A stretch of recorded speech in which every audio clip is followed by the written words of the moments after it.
აღმოჩნდა, რომ მგელმა უნდა ისწავლოს მტაცებლობა. აი ველურ მგლებთან რომ ცხოვრობდი, დედა მგელს მოაქვს თაგვი, ლეკვებს გადაუგდებს. აზრი არ არიან, ჯერ ეშინიათ. მე რომ ნახავენ, რომ მიხდებიან, რომ საშიში არ არის, დაიწყებენ კვლევას. არა კბენენ, არ ჭამენ.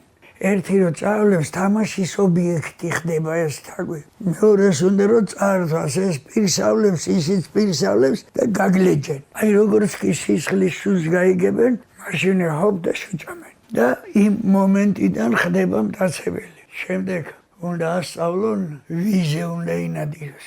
პირველ ეტაპზე მოაქვთ ხორცი. მეორე ეტაპზე მოაქვთ ხორცი ტყავიანად. და აქ უკვე ხორცის გემოიცის და იმ ტყავის სუნით გებულობს იმ სახეობის სუნს, რომელზეც შემდეგ ინადირებს. და მესამე ეტაპზე მიყავთ მონადირებულ მსხვერპლთან. და იქ უკვე ვიზუალურადაც გებულობს სუნით გემოთი, უკვე წარმოუდგენა აქვს რა ცხოველია. და ბოლო ეტაპზე მიყვებიან სანადიროდ, ხედავენ ვიზე ნადირობს, როგორ ნადირობენ, თვითონ აღებულობენ შეტევაში მონაწილეობას, გარედან უყურებენ.